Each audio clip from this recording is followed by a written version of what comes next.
Hello, Babe Farm fans. We find ourselves deep in the middle of corn picker country. We're working on the corn picker. That's why we're deep in it, I guess.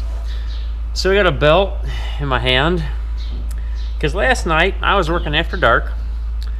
Nothing good ever comes after dark, especially, there's nothing good comes after dark, I'm afraid. It's just the way it goes, especially if you're not watching what you're doing with your girlfriend or your boyfriend, depending upon who you are watching this. Yep, those bad things can happen after dark.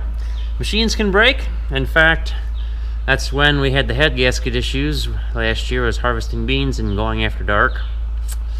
Yep, I even had all my lights decked out on this thing. Still didn't stop this from happening.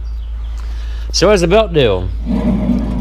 Well, it turns the fan, and the fan helps blow some of this little light stuff out. Really makes the ear corn much cleaner to get that little junk out. Now this end is easy.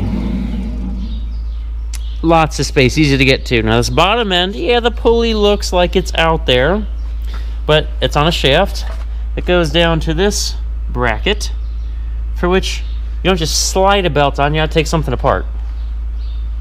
Which I still got a little bit. Oh, we got it. Good job, everybody. I thought I was going to have to park the tractor on a high spot so we could drop the row unit down lower to get that apart, but we didn't, so that made it easier. Now if we just shimmy down here, grab our belt again, because I dropped it. Now I can see this has been done before. The lighting isn't spectacular, but right here behind this bearing was somewhat smooth. Now it was brown and rusty, but it was smoother than the rest of the shaft. And the old belt was new. Now, I was kind of lazy, I guess, and hadn't tensioned the belt, and it kept popping off every once in a while, and I figured it was okay because it would be around the shaft and there's protection away from the chain. Okay, so if it fell off, it'd get down here and the fan wouldn't blow and I'd see it, usually fairly quickly. Well, that didn't happen. One time it finally popped off, got all wrapped up in the chain down here, tore the poor little belt to shreds, and busted the chain. So I've already got the chain replaced. That was easy. Chains are easy to replace. I like chains, but belts can pose their problems. So finally, let's feed this through our hole down here that we made with disassembly last night. Surprised, like the lock collar came off. You can see on the lock collar, if there's good lighting, that I have it taken off. But before it was removed, there were two divots on either side of the hole here, which is used with a punch to turn it and lock it on the elliptical edge of the bearing there. So this has been done before. I thought I was going to have to take this whole mess loose, which is not an easy task, because you got to take a pulley off, this big drive belt, everything. So luckily, with enough investigating, we figured something out better.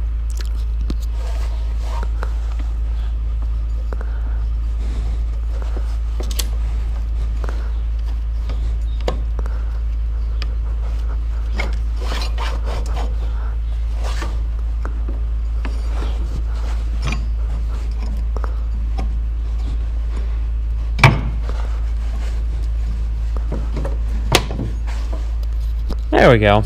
Not too bad. Now I'll see if I got the right size belt. Because I kind of had to measure this with twine, I'm hoping... Ooh, buddy. It's going to be a stretch to get on there, but I guess we can make it.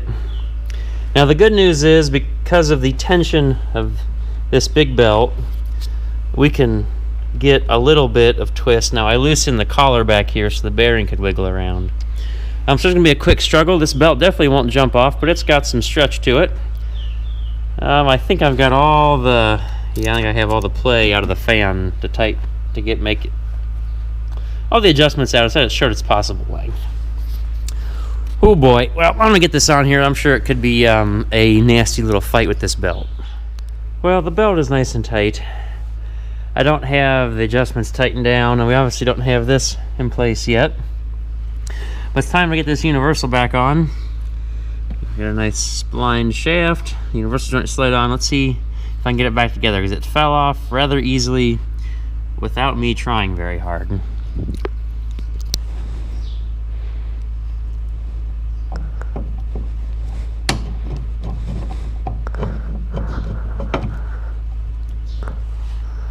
Okay, not bad, not bad. We got it. Well, it's pretty simple now. Put our collars in, slide our bearing up.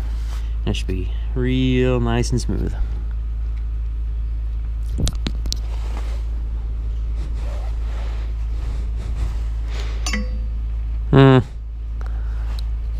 Okay, I lied. I kind of had to use a hammer to get the bearing to slide. So you gotta grab a hammer and a tapping device to create a nice square edge down there. We'll tap it on.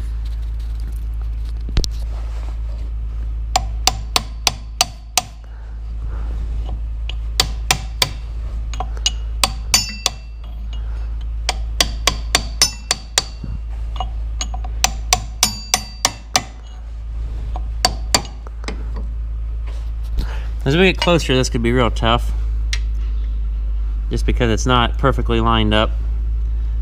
Gotta get our bearing collar, at least around our bearing a little bit. I don't know, it should slide by hand, but maybe not, so I was tapping top and bottom to make it move evenly.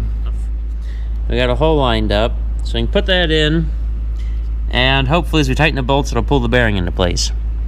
Fully relying on everything down at this end, in the darkness there that you can't see, sorry, that all this is going to hold in place and won't slide around, which, given the age, and I don't think it's been taken apart, the rust will hold it.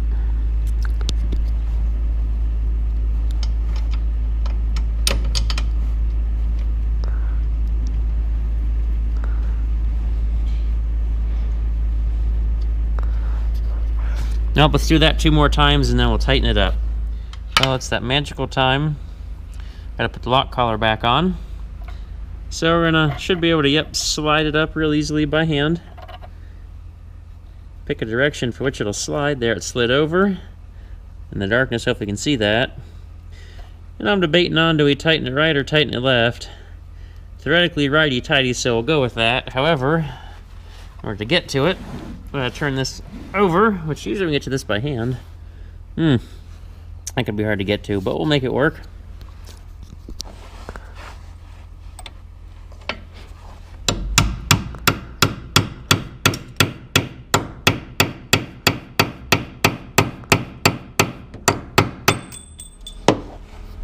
Well, I think that determined it for us.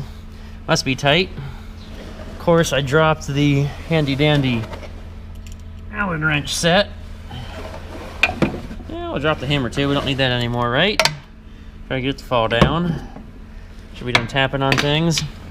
Just gonna have to reach around to the bottom side and tighten it, if I can reach. Or turn it back up to me. There we go. And yet again, righty-tighty takes it in.